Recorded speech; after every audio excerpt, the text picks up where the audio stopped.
মুসলিম ইতিহাসের এক মহানায়ক, ইরানের সর্বোচ্চ ধর্মীয় নেতা আয়াতুল্লাহ আলী খামেনিকে আজকে শহীদ করা হয়েছে এই পবিত্র রমজান মাসে।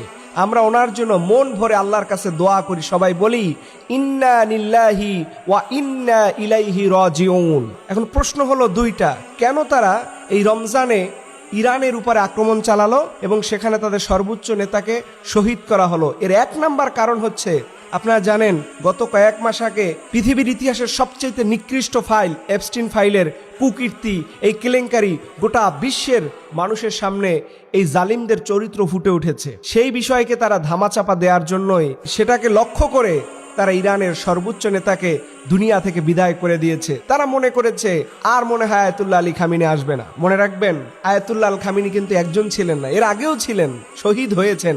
কিন্তু মনে রাখবেন, যেখানে ফেরাউনের সাম্রাজ্যবাদী থাকে সেখানে মুসা আলাইহিস সালামের জন্মগ্রহণ হবে, কেউ এটা বন্ধ রাখতে পারবে না। দ্বিতীয় কোশ্চেন, কেন তারা রমজান মাসে অ্যাটাক করে? আপনি দেখবেন গত বছর আমার নির্যাতিত নিপীড়িত জনপদকে একবারে মাটির সাথে মিশিয়ে দিছে। তারা রমজানকে টার্গেট করে, কি কারণ? তারা মনে করে যে রমজানে মুসলমান রোজা রাখে তো শরীর দুর্বল। না, রমজানে মুসলমানরা দুর্বল হয় না। বদরের প্রান্তে 313 জন মুজাহিদরা তোমাদের জালিমদের মসনদকে ভেঙে দিয়েছিল। এই জাতি হচ্ছে মুসলমান। আমরা রমজানে কাবু হই না, ক্লান্ত হই না। আমাদের ইমানি চেতনা আমাদের সব সময় খেয়ে থাকলেও জাগ্রত থাকে, না খেয়ে থাকলেও জাগ্রত থাকে। সো এই ধুমকি দামকি দিও না। আমরা আমাদের শাহাদাতের অমীয় সুদা যুগের পর যুগ আমরা এটা স্বাচ্ছন্দ্যে গ্রহণ করে আল্লাহর জান্নাতের সবুজ পাখি হব, কিন্তু তারপরও জালিমদের কাছে আমাদের মাথা নত করব না। আপনি দেখেন এই নেতাকে কত ভালোবাসে। আমি দেখলাম যে সর্বোচ্চ নেতার সংবাদ পড়তে গিয়ে সাংবাদিক কান্না করে দিচ্ছে। এটা কি সামান্য ভালোবাসা? এটা হচ্ছে বিশাল একটা ব্যাপার, ধর্মীয় পাওয়ার এখানে।